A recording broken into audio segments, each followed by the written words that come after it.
Hello students, निश्चय IAS के current affairs programme में आपका स्वागत है। आज करंट अफेयर्स में हमारे सामने जो टॉपिक है बहुत ही इंटरेस्टिंग और बहुत ही चर्चित टॉपिक है।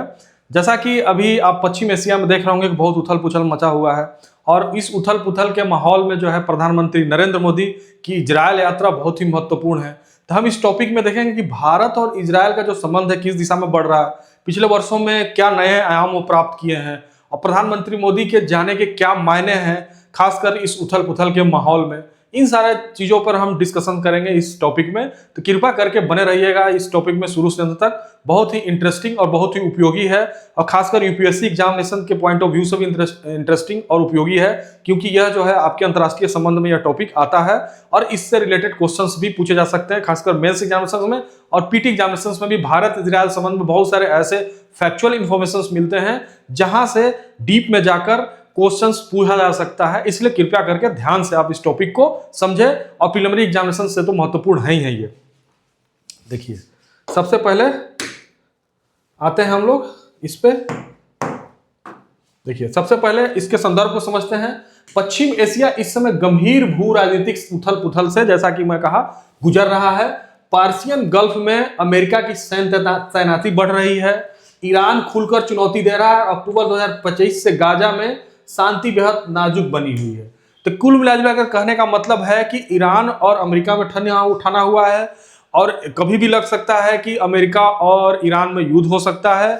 अमेरिका अपना सैन्य तैनाती को बढ़ा रहा है आसपास में, जिसमें पर्शियन गल्फ में भी वो बढ़ा रहा है। तो इन सारे कारणों को देखते हुए कहा जा सकता है कि इन सारे परिस्थितियों में कहा जा सकता है कि ऐसे संवेदनशील माहौल में कहा जा सकता है कि 25 और 26 फरवरी 2026 के दौरान जो है प्रधानमंत्री नरेंद्र मोदी की इजरायल यात्रा जो है रणनीतिक, आर्थिक और कूटनीतिक दृष्टि से बेहद ही महत्वपूर्ण है। तो आइए देखते हैं हम इस टॉपिक में आगे। देखिए, भारत और इजरायल जो संबंध है कूटनीतिक से रणनीतिक साझेदारी तक किस तरीके से बढ़ा है, ये हम देखते हैं। सबसे पहले आप देखिए कि भारत और इजरायल के बीच पूर्ण राजनीतिक संबंध 1992 में स्थापित हुए। ये सवाल इस तरह के प्रश्न बन सकते हैं, इसलिए इस तरह का फैक्चुअल इंफॉर्मेशन लाए हैं। भारत और इजरायल संबंध कितना महत्वपूर्ण है और इस दिशा में जब प्रधानमंत्री मोदी ऐसे माहौल में जा रहे हैं तो अपने आप में भी ये कूटनीतिक दृष्टिकोण से और रणनीतिक दृष्टिकोण से महत्वपूर्ण हो जाता है। तो 2017 में प्रधानमंत्री मोदी की ऐतिहासिक यात्रा ने संबंधों को नई ऊंचाई दी। 2026 की यात्रा डिहाइफेशन नीति का प्रतीक है, यानी फिलिस्तीन मुद्दे से अलग स्वतंत्र इजरायल संवाद। कहने का मतलब यह है कि भारत जो है टू नेशन थ्योरी को समर्थन जरूर करता है, लेकिन इजरायल से संबंध स्थापित करता है इस नीति के तहत, टू हाइफेनेशन नीति। ये कभी कभी इससे क्वेश्चन रिलेटेड पूछे जा सकते हैं कि रिलेटेड ये नीति किससे संबंधित है और इसके क्या मतलब है और क्या मायने हैं। उसी तरीके से दोनों देशों की साझा सुरक्षा चुनौतियां हैं। आतंकवाद, शत्रुतापूर्ण पड़ोस साझेदारी को मजबूत आधार देती है। जैसा देखते हैं कि भारत भी जो है पाकिस्तान जैसे शत्रु देश से घिरा हुआ है और आतंकवाद संबंधी चुनौतियां भारत भी सामना करता रहा है। उसी प्रकार से इस तरह के शत्रुतापूर्ण पड़ोस का माहौल जो इजरायल में भी है, तो साझा जो इनकी चुनौतियां आतंकवाद को लेकर भी, इसलिए जो है दोनों देशों का संबंध जो है काफी महत्वपूर्ण हो जाता है। अब समझते हैं हम कि रक्षा और सुरक्षा में रणनीतिक मजबूती किस तरीके से। 2020-24 के बीच भारत इजरायल के कुल हथियार निर्यात का लगभग 34% हिस्सा रहा। ठीक है, यह सिपरी रिपोर्ट के हिसाब से है। उसी प्रकार यूएवी, मिसाइल, रडार और विशेल बस उपकरणों में सहयोग है। संयुक्त रूप से विकसित बराक 8 एयर डिफेंस सिस्टम प्रमुख उदाहरण है इसका। कभी कोई पूछ देता है कि बराक 8 जो है किस देश के साथ भारत का जो है एयर डिफेंस सिस्टम है जो संयुक्त रूप से विकसित किया गया है। सुदर्शन चक्र मिशन के तहत एंटी ड्रोन और एयर डिफेंस पर जोर दिया जा रहा है। संभावित सह उत्पादन iron beam 1000 KW laser system है ये। ठीक है, ये भी आप समझ लीजिए। और आयरन डोम है वहां का इजरायल का। उसी तरह आयरन बीम पे जो है काम चल रहा है और जो है संभावित सह उत्पादन इसका किया जा सकता है। भारत और इजरायल में इस तरह का सहयोग है। अब टेक्नोलॉजी और विकास सहयोग को हम देखते हैं। भारत में 35 से अधिक कृषि उत्कृष्टता केंद्र है। उच्च घनत्व खेती, बागवानी, मधुमक्खी पालन है। ठीक है, और जो इजरायल के काम कर रहे हैं। जल प्रबंधन में इजरायल की एजेंसी मासाव MASHV के साथ हरियाणा और राजस्थान में समझौता हुआ है। ये कभी कभी पूछ देता है कि मासाव क्या काम करता है, इससे रिलेटेड क्वेश्चंस भी पूछा जा सकता है, तो इसको ध्यान से देख लीजिए। आर्टिफिशियल इंटेलिजेंस और नवाचार भविष्य की प्रमुख धुरी है दोनों देशों के संबंधों में। दोनों इस क्षेत्र में भी काम कर रहे हैं। अब देखिए व्यापार और निवेश की नई रफ्तार जो दोनों देशों में मिली है, उससे भी जो दोनों देशों की जो संबंध है काफी आगे बढ़े हैं। यही कारण है कि ऐसी परिस्थिति में भी जो है हमारे प्रधानमंत्री माननीय नरेंद्र मोदी जी जो है इजराइल की यात्रा कर रहे हैं। और ये व्यापार निवेश से भी ये समझा जा सकता है, इस डाटा से भी समझा जा सकता है। जैसे देखिए फाइनेंशियल ईयर 2024-25 में द्विपक्षीय व्यापार 3.75 बिलियन डॉलर का हो गया, ठीक है। उसी तरीके से हीरा, पेट्रोलियम, रसायन से आगे बढ़कर इलेक्ट्रॉनिक्स, हाईटेक और मेडिकल उपकरणों में विस्तार हुआ।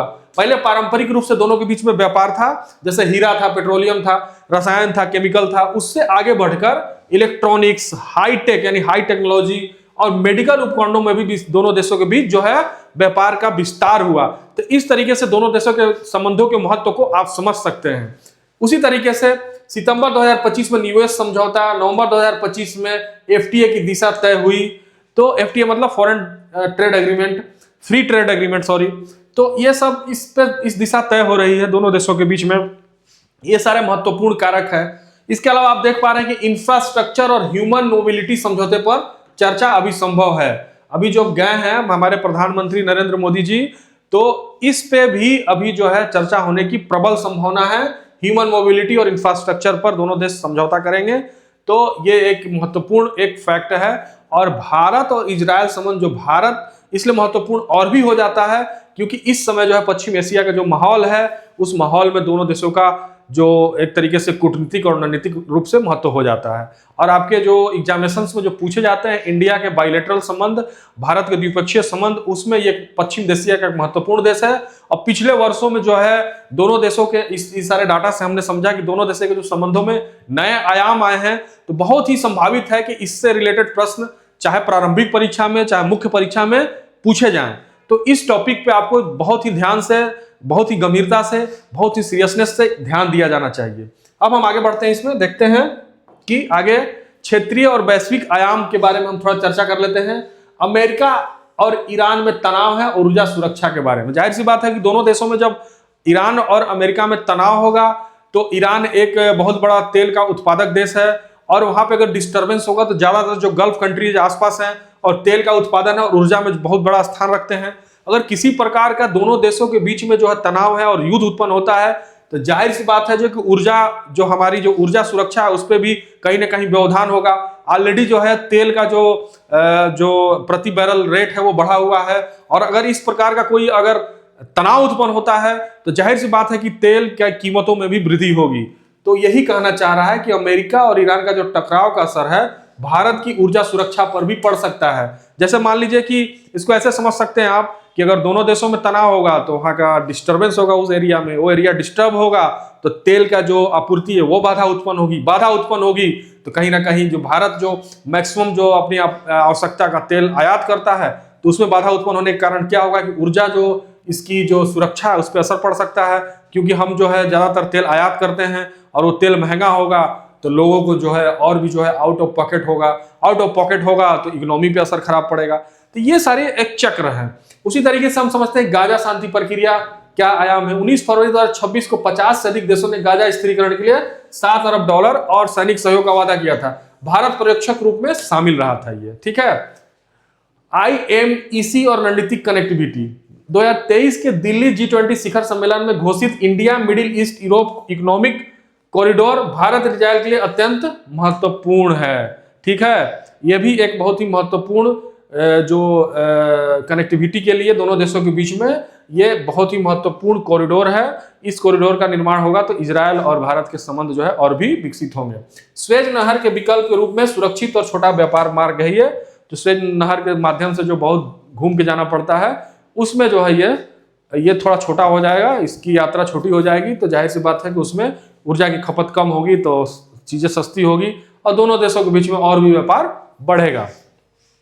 अब हम समझते हैं कि प्रतीकात्मक और जन से जन संपर्क क्या है। ये इसका सिंबॉलिक महत्व होता है, जैसा कि जन से जन संपर्क, पीपुल टू पीपुल कनेक्शन, इसका कल्चरल इंपैक्ट होता है और ये बहुत ही बड़ा चीज काम कर रहा होगा। अगर आप इसका उदाहरण समझना चाहते हैं तो अमेरिका ने अपने कल्चरल इंपैक्ट से ही पूरे विश्व पे एक तरीके से टेक्नोलॉजिकल एडवांसमेंट से तो राज कर ही रहा है, साथ ही साथ कल्चरल इंपैक्ट के द्वारा भी वो पूरे विश्व में सर्वव्यापी है। जैसे आप वस्त्र का भी समझ सकते हैं कि जो पश्चिमी परिधान है लगभग पूरे विश्व में उसी तरीके से उसी के अनुरूप पहने जा रहे हैं। साथ साथ जिस तरीके से आप मैकडोनाल्ड, KFC इसका उदाहरण देख सकते हैं कि लगभग पूरे विश्व में ये फूड चैनल्स जो हैं फैले हुए हैं और इसका लोग सेवन कर रहे हैं। तो ये होता है कल्चरल इंपैक्ट कि अपने खाने की हैबिट, किसी की पहनने की हैबिट तक को भी नियंत्रण करना। अमेरिका इसका बहुत बड़ा उदाहरण है। तो भारत जो है इस वे में बढ़ने की कोशिश तो नहीं कर सकता है, लेकिन भारत की चूंकि नीति दूसरी रही है कि हम शांति से सबके साथ समझौता करेंगे, लेकिन पीपुल टू पीपुल संपर्क से यह होता है कि वहां के लोग हमारे यहाँ आए, हमारे लोग वहां जाएं, तो इसका एक सिंबॉलिक महत्व होता है। इससे क्या होता है कि वहां का जो अनुभव होता है, वहां का जो ब्रेन होता है वो हमारे देश में आता है, वो कार्य कर रहा होता है। यहाँ के लोग वहां जाते हैं तो वहां को भी लाभ होता है, अलग अलग परिस्थितियों में कार्य करते हैं वो, तो उससे एक्सपीरियंस भी गेन होता है और कहीं ना कहीं जो है रिवर्स ब्रेन ड्रेन भी होता है। प्रधानमंत्री नरेंद्र मोदी की इजरायली संसद को संबोधन परिपक्व संबोधनों का प्रतीक है। जैसा कि इस यात्रा के दौरान जो है भारत के प्रधानमंत्री वहां के संसद को भी संबोधित किए, तो ये कहीं ना कहीं जो है एक परिपक्व संबंधों का संबोधन है कि किसी देश, कोई देश अगर आपके राष्ट्र प्रमुख को या सरकार के प्रमुख को बुला रहा है और वहां पे उसको इस तरीके से प्रतीकात्मक इज्जत दे रहा है और वहां की संसद को संबोधन करने के लिए उनको कहा जा रहा है, आमंत्रित किया जा रहा है, तो ये अपने आप में एक बहुत ही सिंबॉलिक महत्व हो जाता है अंतर्राष्ट्रीय संबंध में। उसी तरह से हॉलोकास्ट स्मारक की यात्रा ऐतिहासिक सम्मान का संदेश है। भारतीय यहूदी समुदाय और टेक प्रदर्शनी में भागीदारी, ये सारे चीज जो प्रतीकात्मक संबंध है, इन सारे चीजों से भी दोनों देशों के संबंधों में प्रगाढ़ता आएगी। अब हम आते हैं कि निष्कर्ष इसका क्या हो सकता है। संतुलन, रणनीतिक और वैश्विक नेतृत्व। प्रधानमंत्री मोदी यानी नरेंद्र मोदी की यह यात्रा केवल औपचारिक दौरा नहीं है, बल्कि पश्चिम एशिया में भारत की बढ़ती रणनीतिक भूमिका का संकेत है। रक्षा, तकनीक, व्यापार और कूटनीतिक हर क्षेत्र में साझेदारी गहराती दिख रही है। साथ ही भारत अपनी रणनीतिक स्वायत्तता बनाए रखते हुए इजरायल, खाड़ी देशों और ईरान के बीच संतुलन साधने की नीति पर कायम है। ये भारत की नीति को भी आप समझ सकते हैं कि हम जिस तरीके से जो है रणनीतिक स्वायत्तता हम किसी भी देशों से संबंध बनाने में रखते हैं कि हम इजरायल से भी संबंध रखेंगे, हम ईरान से भी संबंध रखेंगे और खाड़ी देशों पे से भी रखेंगे। यही कारण है कि भारत की जो है वहां पे रणनीतिक भूमिका पश्चिम एशिया में बढ़ रही है। ठीक है, इन सारे चीजों से आप समझ सकते हैं। अब हम इससे रिलेटेड एक क्वेश्चन भी करते हैं जो कि आपको जो है प्रारंभिक परीक्षा के दृष्टिकोण से महत्वपूर्ण है। इसको कृपा करके देखिएगा और इसका उत्तर जो है आप कमेंट बॉक्स में देने की कोशिश कीजिएगा। तत्काल जो हम रिप्लाई करेंगे कि आपकी उत्तर सही है कि नहीं है, या उसका सही आंसर हम कमेंट बॉक्स में ही देंगे। देखिए, इसका प्रश्न है मसाव MASHV के संदर्भ में निम्नलिखित कथनों पर विचार कीजिए। यह इजरायल की अंतर्राष्ट्रीय विकास सहयोग एजेंसी है। यह भारत में कृषि उत्कृष्टता केंद्रों की स्थापना में इसकी भूमिका रही है। यह संयुक्त राष्ट्र की एक विशेष एजेंसी है। सही उत्तर चुनिए उपरोक्त में से। A केवल 1 और 2, B 2 और 3, C 1 और 3 और D 1 और 3, मतलब तीनों। तो इन आधार पे जो भी मैं पढ़ाया हूं उस आधार पे आप इसका आंसर दे सकते हैं और आपके आंसर का इंतजार रहेगा कमेंट बॉक्स में। साथ ही साथ आज के लिए इतना ही इस टॉपिक में। मिलते हैं नेक्स्ट टॉपिक में इसी प्रकार की कोई इंटरेस्टिंग और आपके लिए रुचिकर और साथ ही साथ उपयोगी कंटेंट के साथ, उपयोगी टॉपिक के साथ। कृपया चैनल को लाइक और कमेंट और सब्सक्राइब करना ना भूलें। Thank you so much.